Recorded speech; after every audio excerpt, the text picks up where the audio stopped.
My heart pounded with excitement as I packed my bags for a much-needed vacation. After months of hard work and stress, I decided to treat myself to a quiet retreat in the countryside. Scouring through AirBnb, I stumbled upon a charming cottage nestled in the woods, the house on Haunted Hollow Lane.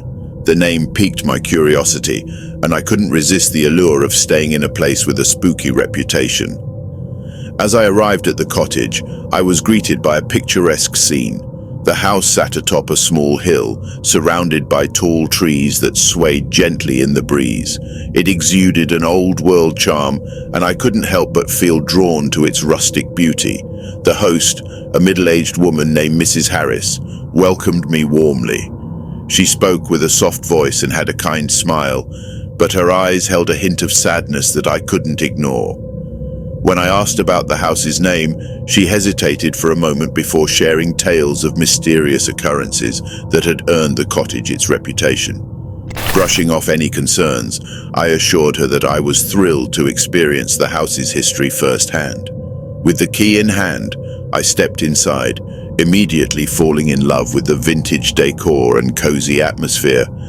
It was the perfect retreat for a few days of solitude.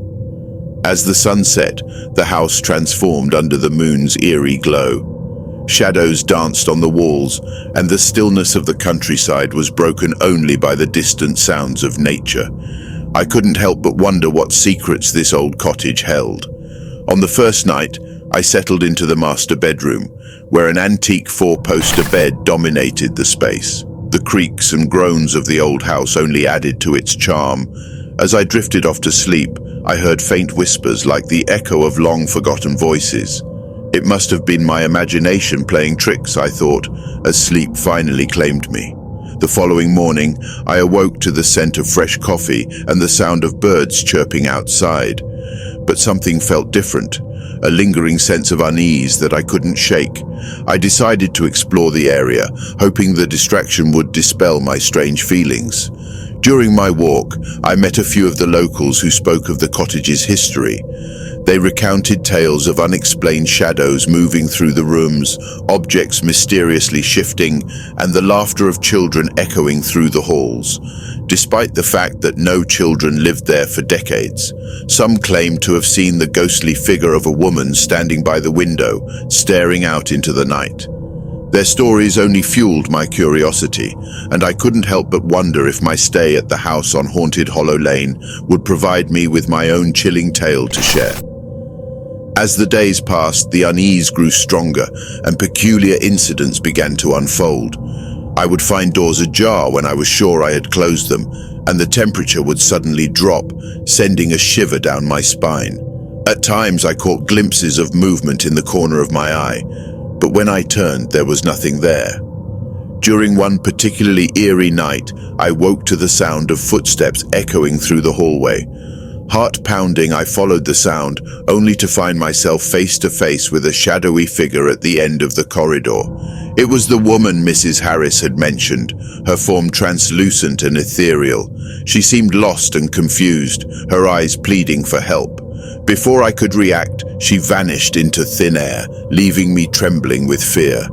I couldn't deny the supernatural presence any longer. The house on Haunted Hollow Lane was indeed haunted. Unnerved but determined to uncover the truth, I researched the house's history. It had been a family home for generations, but a tragic event had marred its once idyllic reputation. Legend had it that a young woman, Isabella, had died under mysterious circumstances, and her spirit was said to roam the cottage in search of closure. I reached out to Mrs. Harris, hoping she could shed some light on the dark history of the house. She reluctantly shared that Isabella had been her grandmother's sister, and her death had been ruled an accident. However, many believed it to be a cover-up for something far more sinister. Mrs. Harris warned me to leave the cottage before it was too late, but my fascination with the supernatural and my determination to help Isabella find peace urged me to stay. I felt a connection with her, a desire to understand the truth behind her tragic end. Late one evening, as the moon hung low in the sky, I sat in the living room trying to make contact with Isabella. Armed with a Ouija board, I hoped to bridge the gap between the living and the dead. As I gently placed my hands on the planchette, it moved with an otherworldly force, spelling out words that sent chills down my spine. Isabella's presence was unmistakable, and her messages were filled with sorrow and longing. She recounted the night of her death, revealing that it hadn't been an accident at all. She had been murdered, her life cruelly taken away. The truth was buried under layers of deceit, and she pleaded with me to help her uncover the identity of her killer. Determined to find justice for Isabella, I delved deeper into the cottage's history, unearthing old newspaper clippings and interviewing locals who had lived in the area for generations. The truth was horrifying, and it seemed that Isabella's murderer had ties to the town's influential families. As I drew closer to the truth, the house seemed to react, as if angered by my meddling. The paranormal activity escalated. Objects flew off shelves, and the air was thick with an oppressive presence. One night, as I sat in the dimly lit living room, I heard Isabella's voice again, but this time, she sounded terrified. She warned me to leave immediately, for the darkness that haunted the house was growing stronger. But I couldn't abandon Isabella. I had to bring her story to light and seek justice for her restless soul. Armed with my newfound knowledge, I reached out to the authorities, sharing the evidence I had gathered. The truth about Isabella's murder began to unravel, sending shockwaves through the town. In the midst of the investigation, I felt a sudden shift in the house's atmosphere. The oppressive presence vanished, and an overwhelming sense of peace enveloped me. Isabella's spirit appeared one last time, her form radiant and serene. "Thank you," she whispered, her voice a gentle breeze. "You've brought me closure, and I can finally rest in peace." With those words, she faded away, leaving behind a sense of relief and gratitude. The haunted cottage on Hollow Lane was no longer plagued by darkness, as if Isabella's spirit had found the solace it had sought for decades.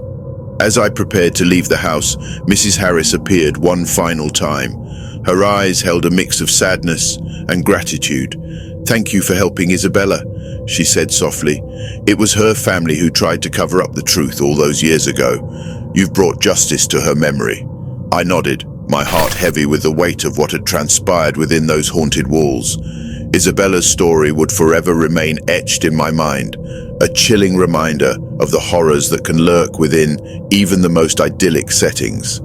As I bid farewell to the house on haunted Hollow Lane, I couldn't help but feel a bittersweet connection with the place. It had been a journey of discovery, fear, and ultimately redemption. I left with a newfound appreciation for the supernatural, knowing that some tales are far more than mere fiction.